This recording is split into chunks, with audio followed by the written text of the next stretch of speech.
Meus amados irmãos, boa noite, graça e paz a todos. Em Apocalipse capítulo 12, verso de número 11, diz o texto que eles venceram por causa do sangue do Cordeiro, por causa da palavra e por causa do testemunho. E mesmo em face da morte, não amaram as suas próprias vidas. Que texto maravilhoso! É um texto escatológico que fala do contexto que nós estamos vivendo e que fala da fúria de Satanás nos últimos dias, perseguindo a igreja do Senhor. É maravilhoso que diz que eles venceram, nos dando a assertividade de que nós somos mais do que vencedores. Mas não venceram de qualquer forma. Venceram primeiro por causa do sangue do Cordeiro. O sangue do Cordeiro tem o poder de nos livrar não somente do pecado, não somente da morte, mas também de Satanás. E é claro que todos nós que temos a Cristo, temos a marca de Cristo, que é o sangue do Cordeiro.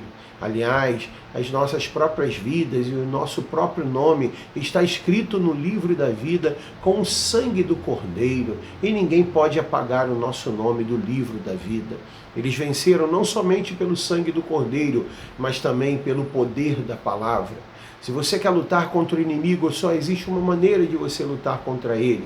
É vivendo em santidade, é estando selado com o sangue do Cordeiro e vencendo através da palavra do Senhor. Não use seus próprios argumentos, não use sua intelectualidade, não use aquilo que você acha que é correto, mas use aquilo que é a verdade. Aliás, a palavra diz que passará os céus e a terra, mas a palavra do Senhor não passará. Conhecereis a verdade e a verdade vos libertará. E quem nos liberta é a verdade que é Cristo e que também é a palavra. Eles também venceram por causa dos seus testemunhos. Que texto maravilhoso! Não fala ele venceu, diz eles venceram no sentido coletivo, falando da igreja. E a igreja unida, a igreja que está em coenonia, comunhão, o exército de Cristo na terra. É uma igreja que vence por causa do seu testemunho, por causa da sua santidade, por causa da sua comunhão com Deus.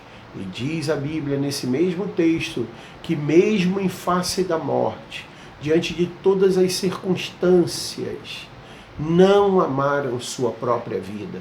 Você precisa entender que você não é mais de você mesmo. Você não deve fazer aquilo que você quer, aquilo que você acha e na hora que você quer. Se você é súdito, servo do Senhor, Ele é Senhor da sua vida e Rei, e você faz parte do reino de Cristo. E no reino existe apenas um Rei que está sentado no trono. Os demais são todos súditos e devem obedecer a esse Rei. Então você não tem mais o direito, como crente, como servo do Senhor, de dizer eu faço o que eu quero e faço na hora que eu quiser. Como servos do Senhor, devemos deixar a nossa vontade de lado para que seja feita a vontade do Senhor através de nossas vidas, para podermos dizer, como o apóstolo Paulo, já não mais vivo eu, mas Cristo vive em mim.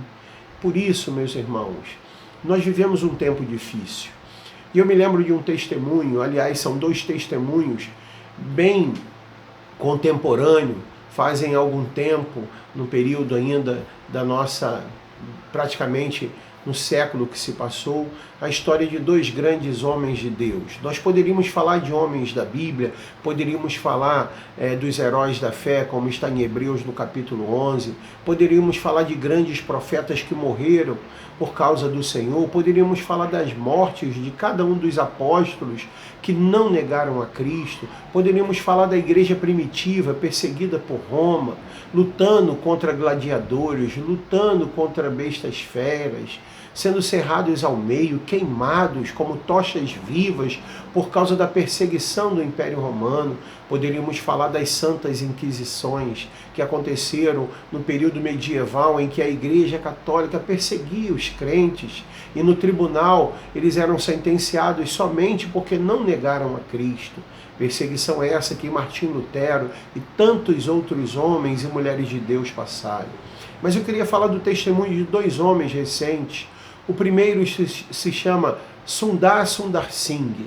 É a história de um indiano que no período de 1920, ali na Índia, um país de uma grande idolatria, onde não havia ainda, não é, um evangelho levantado com força, embora houvesse ainda alguns acampamentos e alguns missionários que de forma secreta falavam do amor de Cristo e pregavam a salvação do evangelho, até que um dia esse jovem chamado Sudar Sundar Singh, do qual o seu pai era um líder tribal, era um sadhu, e ele não aceitou a conversão do seu filho. E ali ele começa, para quem não conhece a história de Sudar Sundar Singh, eu lhe indico comprar um livro, ou ler esse livro de alguma forma, não sei se é possível através da internet, ler um livro chamado O Apóstolo dos Pés Sangrentos. Na Índia, a maioria das pessoas tem o hábito de andar de pés descalços, e aquele homem, com suas sandálias velhas ou descalço, ia sangrando pelo caminho, apregoando o evangelho. Ele não foi mais recebido, ele foi renegado pela sua própria família, foi maltratado. Seu pai o envenenou dando alimento, mandando ele embora. Ele comeu aquele alimento e praticamente quase morto foi recebido num acampamento de crentes, de servos do Senhor que lá estavam num trabalho missionário na Índia, e ali ele passou 3 anos sendo discipulado. Esse homem foi no Tibete e em vários outros países, e onde ele estava, ele tinha o prazer de falar do amor de Cristo, e ele conseguiu impactar toda a Índia. Queria falar também de um homem chamado Aiti Mani, um homem que, na época de Mao Tse Tung, na China comunista, onde não poderia se pregar o Evangelho, esse homem recebeu a Cristo como seu Senhor e Salvador, o que para todos os chineses era um absurdo, mas ele não negou a Cristo. Para se ter ideia, a influência desse homem foi tão grande que ele teve como discípulo o pastor Paul Yong-Shu. Esse homem não negou a Cristo, sendo torturado, e por 20 anos foi preso, torturado, maltratado, onde escreveu livros maravilhosos, onde muitas pessoas até hoje, grandes teólogos, são influenciados pela grande literatura, da forma como esse homem, chamado Aiti Mani, foi usado por Deus através das suas escritas. Mas quando esses homens tiveram a oportunidade de ter um momento de liberdade, de libertação, eles tinham prazer em estar em comunhão com a igreja, pregando o Evangelho, ensinando o Evangelho, aprendendo juntamente com a congregação e a igreja. Por isso eu quero lhe dizer que nós vivemos momentos difíceis. Como está escrito em que acabamos de ler, dizendo que mesmo em face da morte, não amaram a sua própria vida. Nós estamos agora diante da face da morte com essa pandemia e vivemos momentos difíceis, mas dificilmente vemos crentes encorajados pelo Espírito Santo, selado com o sangue do Cordeiro, vencendo através do seu testemunho, vencendo através da palavra, pagando um alto preço e fazendo a diferença no mundo em que vivemos. Não é hora de nós nos acovardarmos, não é hora de ficarmos aprisionados somente em casa. Tenha os seus cuidados necessários, cuide da sua família. Sabe, estamos diante de uma situação que precisamos nos proteger e proteger a nossa família, mas nós não vivemos mais para nós mesmos, nós não fazemos o que queremos. Para se ter uma ideia, nós já estamos há 9 meses em que muitos hoje não querem mais congregar, não tem mais segurança em congregar, e as igrejas estão vazias, e no momento da palavra, da comunhão, da ceia do Senhor, da reunião de oração, as igrejas estão vazias, onde muitos estão dizendo, eu vou esperar tudo se acalmar, eu vou esperar tudo melhorar, e 9 meses se passaram. Para se ter uma ideia, foi levantada uma pesquisa nos Estados Unidos, em que pastores que exerciam uma certa influência no país, dos Estados Unidos, fizeram uma pesquisa e descobriram que apenas 14% dos crentes estão assistindo os cultos online das suas próprias congregações. 14% dos crentes que não estão congregando, que não estão indo nas igrejas, nos cultos, estão apenas 14% assistindo às reuniões online, os cultos online, as escolas dominicais online da sua própria congregação, da sua própria igreja. Isso significa que eles não estão presentes fisicamente porque não se sentem à vontade ainda para ir, mas ao mesmo tempo, mesmo virtualmente, no aconchego e no conforto do seu lar, não apoiam as suas próprias congregações.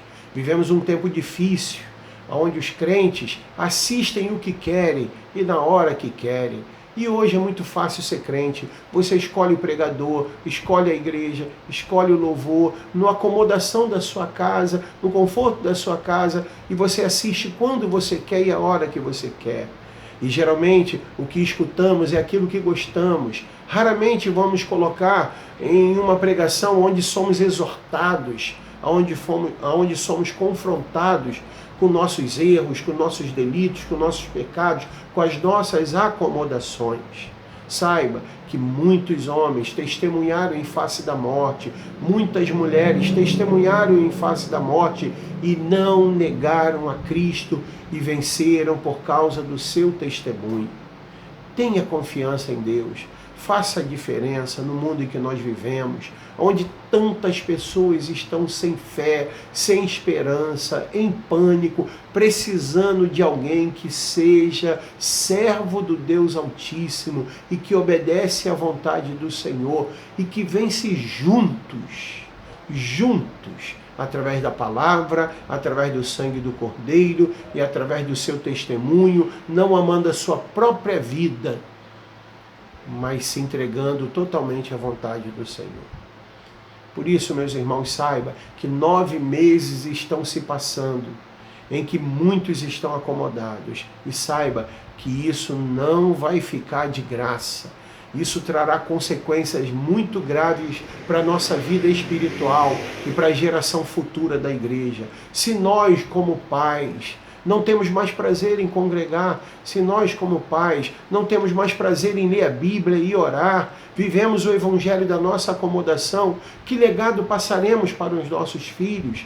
Se nós não temos mais a coragem de dizer, vamos sim, vamos adorar o Senhor, vamos servir ao Senhor, e teremos os cuidados necessários, isso ia trazer um testemunho de vida para os nossos filhos e iriam encorajá-los. Saiba que a internet oferece muitas coisas para os nossos filhos e até para nós mesmos, que são perigosas. E não temos como competir diante de tudo aquilo que o mundo está oferecendo.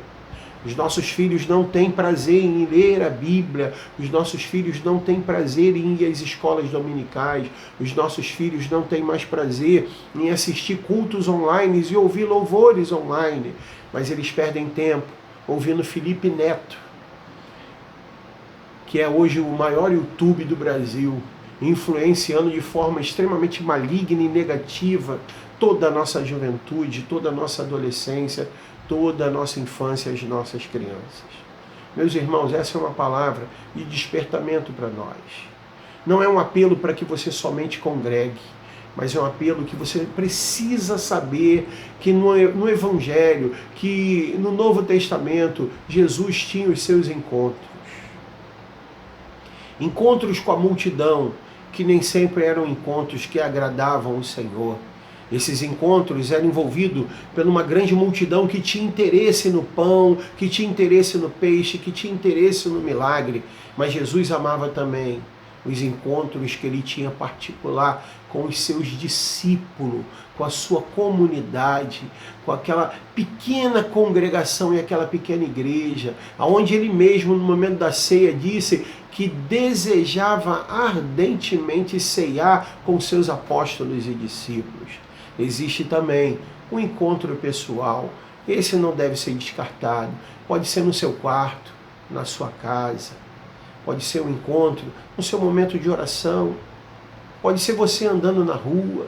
É você falando com Deus, orando, louvando. Mas parece que nós vivemos uma geração de encontros casuais com Deus. É um encontro casual, que é quando a gente quer, na hora que a gente quer. Lembre-se de Sundar Singh. Lembre-se de White Shemani, que quando tiveram uma oportunidade de liberdade, foram com prazer congregar com a Igreja de Cristo.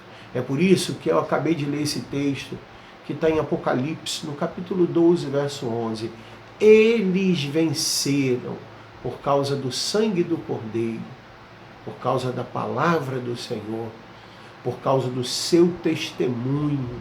É importante o testemunho da igreja nesse momento. Eu não falo só do seu testemunho individual, eu falo do seu testemunho como igreja, como congregação, como servo do Senhor, como igreja de Cristo, como exército de Cristo aqui na terra. E mesmo em face da morte, não amaram a sua própria vida. Se você faz o que quer, você pode ser tudo, menos um servo do Senhor. Porque um servo obedece à sua vontade.